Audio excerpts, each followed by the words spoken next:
that. If you have a woman that's your age, she might get off on it. But if like someone younger, a young woman's like, could you call me daddy when I spank you? Yeah, that's just like.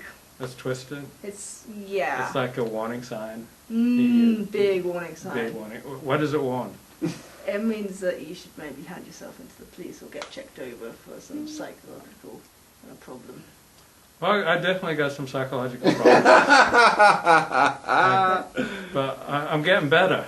Yeah. So you actually opened up the Torah talk to say what you wanted in a woman. And I Yeah, don't think I've ever heard that.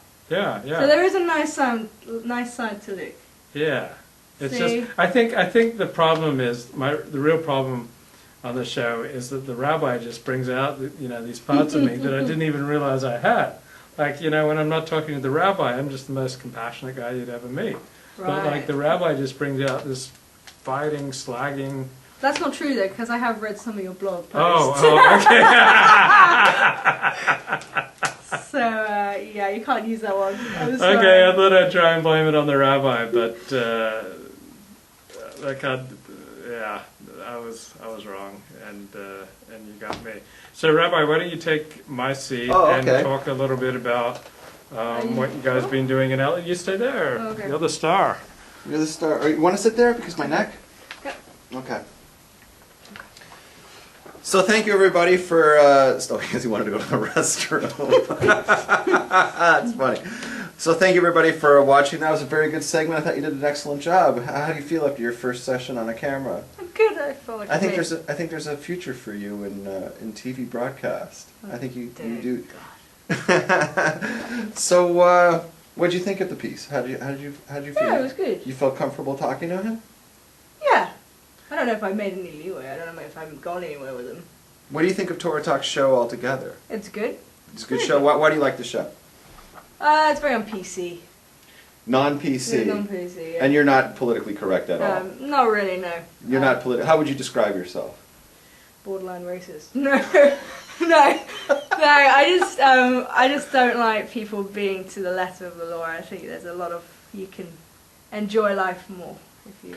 So Luke and Levi and I are a little bit away from mainstream. Yeah. We're a little bit way off on the yes. We're kind of like on the fringes. Well, I think you say a lot of things that people want to say, but they're too scared to say. Right. Right. Yeah. Right, and we just go ahead and say it, and that's why people gravitate towards us. Yeah. That's why we're huge today. Huge. We're taking over the entire internet. This show is the show that's now. You were tuned in, you were mesmerized, and you live on a different continent. Yeah. Because people are like sucked into this. This is very big. Because we say the things that people are afraid to say. Yeah. Yeah. How else would you describe it? It's a very unusual partnership between the two of you, but it works. It works very well. It works well? Yeah. It's a domestic partnership. It's not marriage. Yeah. It's like a business partnership. Yeah. Yeah. That's what I meant. We're all business. No playing around. No funny games. All right, now I'll ask you some real quick Oh, he's questions. not black, is he? You've been here. Would if Herman Cain offered you a job, would you take it? Do I have to give him a blowjob for it? That's it. I'm just if he was to give you an interview to work for the National Restaurant Association, as you know. Yeah, I would take it as long as he didn't do anything to me to get the job. Okay. I don't know myself for that. Okay, good for you. Now let me ask you a question. You've been here almost a few days. You left about a week ago from there. Yeah. So give or take, you've been here 4 or 5 days or something in the Southern California. Yeah. What do you think of Southern California? Very nice. Would you say it's like the greatest place you've ever been to in your life? So far. Okay, and what's your favorite part about Southern California so far? It's very normal. I'm surprised how normal it is. Like you really get this this view from TV of what it's like, of like all like beautiful stick-thin women walking down with Gucci handbags and like Jimmy Choo shoes every 5 minutes, and it's not. You get normal people. You get like people that are like 8 pounds overweight, and you get, you know, all that. Okay, now let me ask you something serious. We're going to get into a very serious topic right now. This is going to open up something. Can I have 5 minutes with her? As many. Because we're going to start a rant. We're going to start a rant here. Right. What do you think of the reception that you've received from members of the Jewish frum community here in the Pico Robertson area? What is your overall impression of them? The men are fine. I find the men can be, they either just look straight ahead or they sometimes smile at me just to be polite. I found the women to be not so nice. How so? They have given me foul looks. They've stared at me in restaurants. Why are you Walking down Rodeo Drive. Well, walking right, you know. Why? Why? What are you wearing? I'm wearing normal, modest clothes. May not be to the letter, Right. like, but it might be just like above the Really? knee and not below the knee. But I've never walked in with a boob tube or like a short skirt. Is it because you're with the rabbi? But like they don't know the Oh, the you're relationship. together? Yeah, I could be his daughter. So I could they be whatever. hate you for you. They just seem to be pissed off, or maybe because I smiled at their husband. I don't know. Well, like today we're walking down Rodeo Drive, right? Yeah. And we saw a frummy couple coming at us, right? Yeah. He's like totally got the frum look Yeah, and the yeah. beard and the hat and the yarmulke and the whole thing. She's got like her top button Yeah. tied and she's got like the stroller and the long skirt and the Yeah. whole thing. They're coming down the other way on the sidewalk.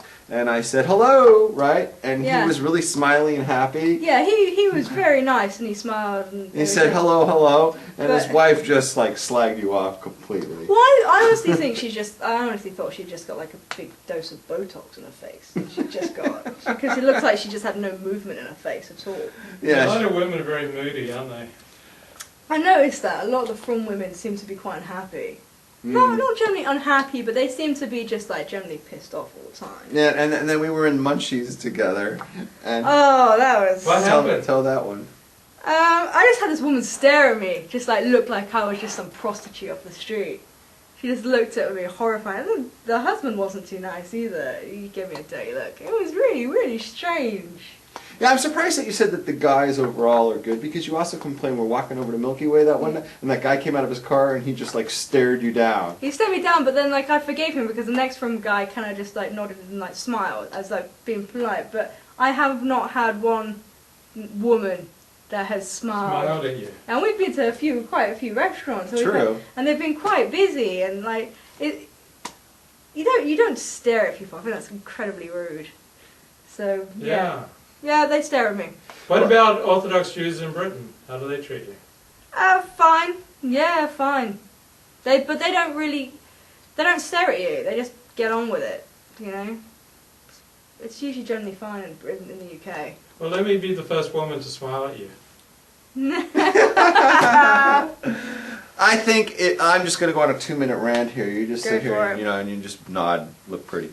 I'm going to say that I think it's shameful that any Jew and who supposedly follows Torah takes a high road attitude. Look, I've got the moral high ground. Look at me, I'm so frum. I button to the top. You know, look at me, I'm holier than thou. You know, and ooh, look at you. You've got like, you know, you're supposed to be so frum, and you're with this guy with the hair thing, right? Yeah. And what are you doing? You know, what's your story? How come I'm more frum looking than you? You know, and I'm married to this schlub, right? And you're with like this really hot guy with the hair like this, right? Right. So there's a little bit of jealousy going on over there and all this, right? Right. But it's like shame. This is shameful of these people judging other people, and I find it's not surprising to me to hear these things because the frum community, unfortunately, and I say it's the Jewish community in general, has a sorry history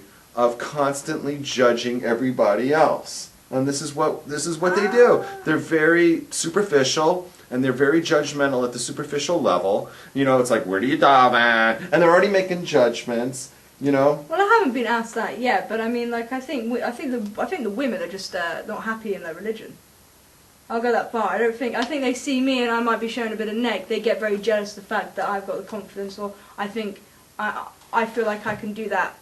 You know, where they feel like they have to be really like modest. I think they might just really hate the view that the rule that they have to be modest. I think they secretly just want to like run down the street in a bikini. That's why. You sense that. Yeah, I think they really hate the fact that they have to cover head to toe. Not Really? head to toe, but yeah. You see unhappy, bitter Jewish Yeah. women walking around the neighborhood. Yeah, I think they're not comfortable. I think it could be the Taliban, the Orthodox Jewish Taliban.